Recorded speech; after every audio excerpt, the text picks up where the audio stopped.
Welcome to Doctor Who 50 years ago. This is our introductory video where we're going to be going through us in 2016 and Doctor Who in 1966. I am Luke. I am Nick. And I am Ben, if you can hear me.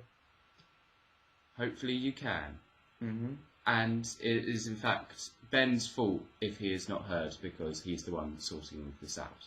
Yes. Yes, indeed. In fact, Ben has a special place in all of this, does he not? Yes. Do I? Oh, God. You're, Would you like to hint?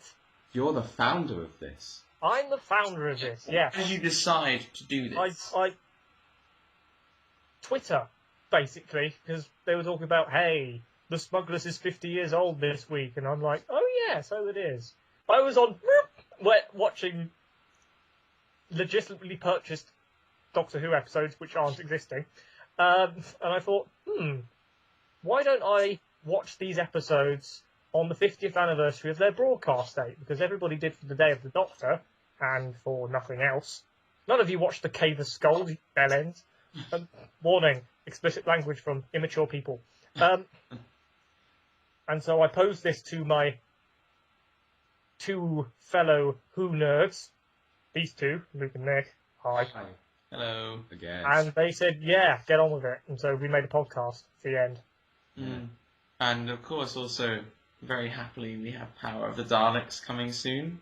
Also, yes, Power of the Daleks was confirmed for a DVD release because somebody has money to burn.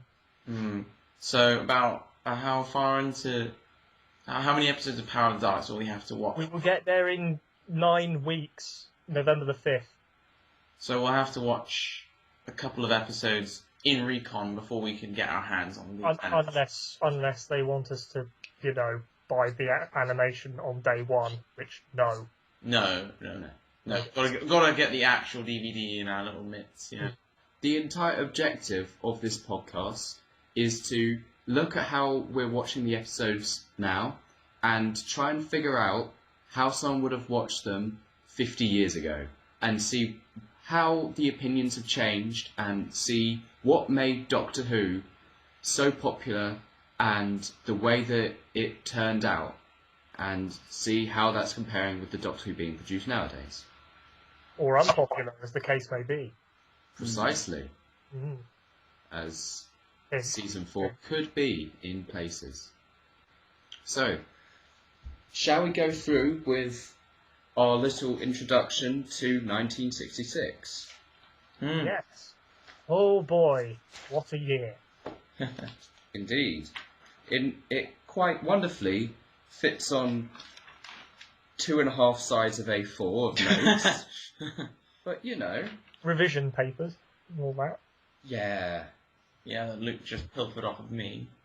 Thank you so much. Thank you for producing this podcast. Thank you for doing all the work. We are very grateful, MVP. It's true, I'm actually the producer. Yes, in the sense that you are currently paying for the laptop this is being recorded on. And the Wi-Fi. Yes. So, and the paper. Yeah. Luke's the director, Ben is the creator. Editor. Well, creator and editor. And, yeah, you're the director. And this is turning into the long game. Let's not talk about that. So, we've got a list of events and things because, What happened in late 1966. Well, we've got the whole of 66 here, but I suppose... Yeah. I suppose we can give a bit of background on anything before the 10th of September. Yeah. The major world events that we think are very important to try and get an understanding of how this year works. The Vietnam War happened. Yes. It was happening. Happening, yeah. The Vietnam War... This podcast is like the worst version of the news ever. It is 50 years late to the day. Yes. to almost the day. Yes.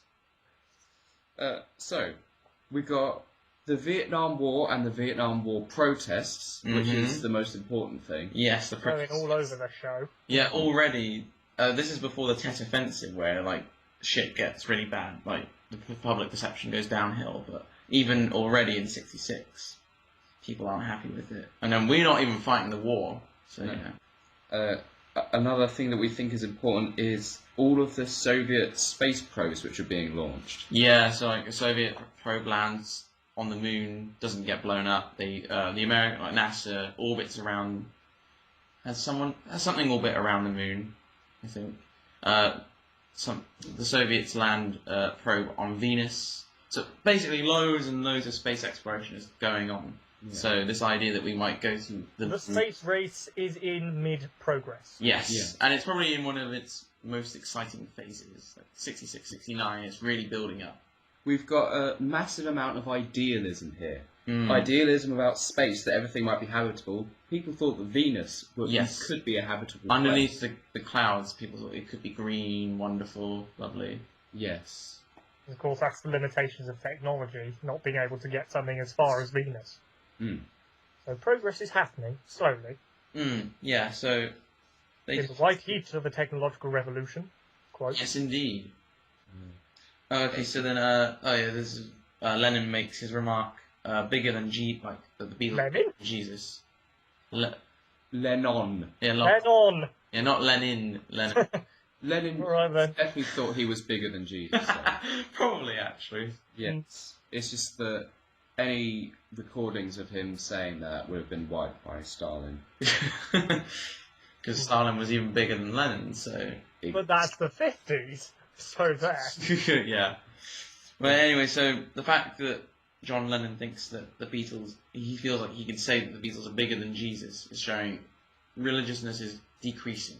People are more willing to be rebellious. Or becoming more private. It's not as public as it used to Well, I guess, yeah, people aren't... Well, there's just... religion is playing less of an important role in public life, as you say, yeah. be. Yes, yeah, it's being demoted to 5 minutes a day on ITV. Mm. Oh, the illegalization of LSD. Oh, in the US, yeah. Yes. LSD is made illegal in 66. So that shows an interesting... Yeah.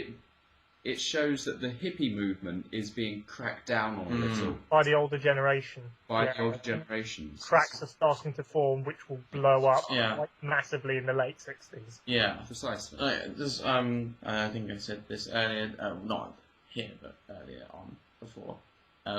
The forces of reaction and conservatism are on the back foot, but they are starting to fight back with LSD, so that you're seeing a bit of the generational conflict. Yes. Like, could well be reflected in Doctor Who serials this time. In the UK, we have Harold Wilson and his Labour majority ploys. Labour in 1966 is doing okay, I guess. I mean, the only other thing I can think of currently is that it's laying waste to the railways, which was started by the Conservatives in about 63. But I would say that. And everything's going... Well, the Empire is cracking apart at that time, with various African colonies gaining independence, either through unilateral declaration or through bloody civil wars, or both. But that is also harboured by economic factors, because the pound is not doing very well against the US dollar, and will continue to do so until right through 1967, where Labour's hopes get dashed into the ground, and they badly need money and wreck people's economies by doing so. Yeah, a big thing that we saw was that decimalisation is confirmed. It's happening. Yes. They'd talked about it for a number of years beforehand, but now it's happening. And there doesn't appear to be anyone that upset about it happening. Everyone seems to think it's a fairly sensible... It's a fair cop, yeah. Yeah. I mean, Well, Doctor Who knew it was going to happen, so there. yeah, well, it just makes sense. And then we even found that apparently ITV ran this little like drama that they'd play, educational drama every few days or something, of this granny being taught how to use the new system by her grandson. And it was like... Because they have nothing better to do than to watch their regional television at that time of day. Yeah. We were just like, you know, it's not that hard to understand the new system, or the decimalized system, but that's probably why everyone was fine with it. But the important thing about this is it shows that people are willing to have change, and there is a sense of progression. Of some kind, yes. Of some kind, we are progressing forward to a better future, I suppose. Yeah. This is sort of a hint of that. Yeah. Throughout the 50s and in the 60s, in the 50s you have the seeds of the more left-wing and more teenage adolescents starting to grow. Mm-hmm. In the 60s, those people have grown up to where they can actually be more organised and force some power. Mm. And so that's coming to head with the more conservative leaders. So you've got the shifting of the left wing from the right wing. That's absolutely,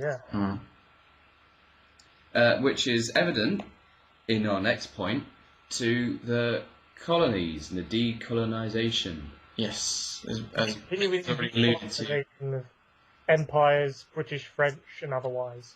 Yes. Yeah. Yes. So we have to very much be on the lookout for any serials that depict authority crumbling or declining empires. Internal scuffles. Yeah, internal turmoil, things like that. Yeah. As they are bound to be some depicting at least something similar to that. Precisely. And any references to certain areas of the armed forces. Also, yeah, a specific example of the decolonization with Rhodesia is showing that they're being very, the people there in charge, like the white people, being very racist towards the black people, and the British government doesn't want to support them. The white people, like white minority government there, is in fact against it. So it's showing that legal racism is kind of being stamped out, or beginning to be stamped out in some areas. In some areas, it's obviously it's the beginning of a long process of making the British state less racist. But this is the state. This isn't people's opinions. I mean, you'll still see racism in Doctor Who. What was the episode in the Daleks' Master Plan that you said about the comment that Hartnell makes? Oh, in the Feast of Stephen. Oh God, yes. Special.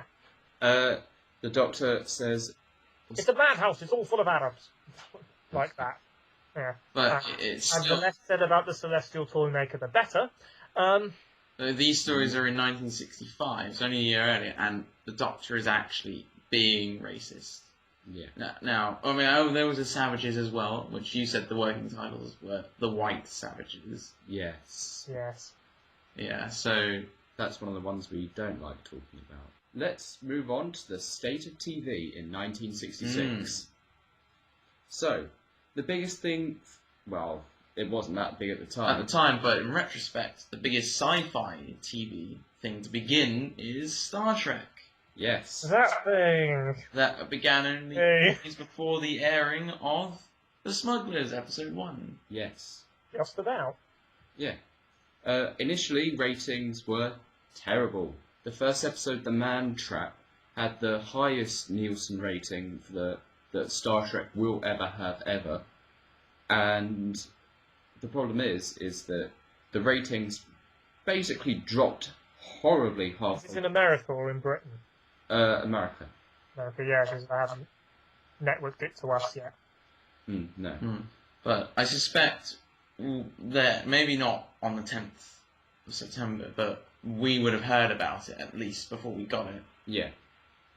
Because it'd be like, it's the next... Yeah, because actually, you know what? I remember my mum watched Star Trek when it was originally on, so they must have... There would have been a delay in getting it here, but it wouldn't have been years and years after. No. So, definitely, Doctor Who's going to start being influenced by Star Trek at some point. Yeah. And we've also got to look at how the highest rated of the original series of Star Trek was The Trouble with Tribbles, which was the silly comedy episode. Oh, God, yeah. With a load of fluffy hamster thingies. Oh, boy. And so that leads us on to our next point about TV in general in 1966. It is largely light-hearted things. Mm. Uh, All the Maybe- popular things are anyway. precisely. Replaced by things such as the news. Precisely.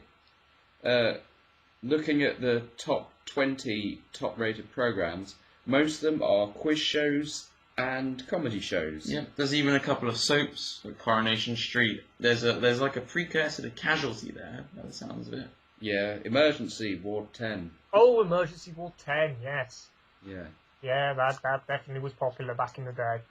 yes. The day Yeah. that we're looking at. But anyway, so the second highest rated program in 1966 is Mrs. Thursday. Now, what's interesting about this is it's a comedy, but it's a working class woman gets £10 million from her like, upper class boss who dies, Ah, right. Yeah, and she gets it in the will. yeah. So And hilarity ensues.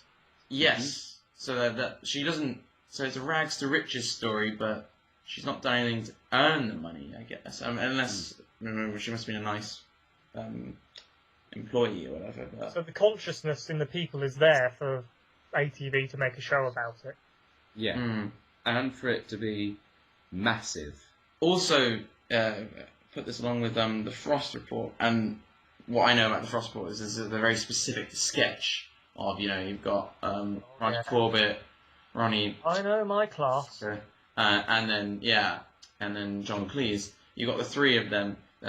It's showing that British humour is very much, if it's going on the satirical end, it's very much about class. It's making fun of the entrenched class system that still exists. Hmm. So it's interesting that the highest rated comedy and highest rated regular TV program is a comedy about a working class person in in the upper class world. And to some extent, I suppose that kind of class behaviour continues eventually into the 70s with upstairs, downstairs. Mm. Yeah.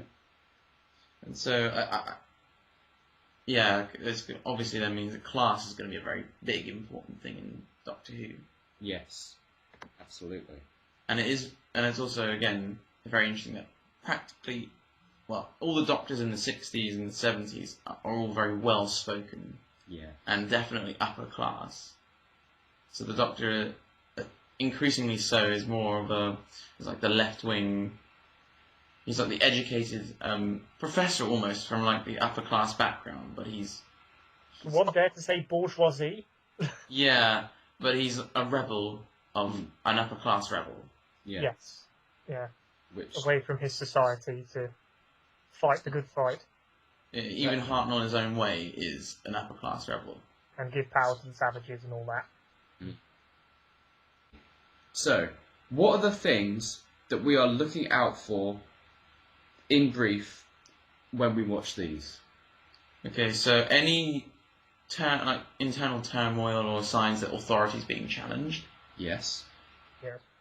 we're going to be looking for Increased amounts of comedy and lightheartedness. yes. Oh, yes. Yes. We're going to be looking for class. If there's two classes in a society, or there's two races of aliens. One is Two split groups. Mm-hmm. That's coming from the class system, and also racism. Obviously, you could have the green and blue aliens. One treats one. The English and the Scots. Yeah. What else could we be looking for? I suppose this applies later on, if the effect that Star Trek could have on Doctor Who. I mean, obviously the first half of the season won't be affected at all by Star Trek. It will take a while for it to filter through, but we can see if there's any early effects. Yes.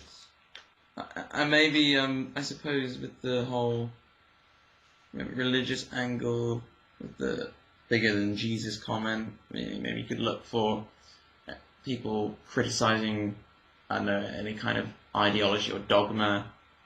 I mean, that's sort of very similar to the internal turmoil, but it's a kind of subtlety. Yeah, I think those two will be fairly interconnected Yeah. at some point. The thing that I want to look out for, idealism about space Yes. and Yes. how people treat foreigners and how people treat fantastical elements. Mm. Because space was a fantastical element back in those days, whereas racism was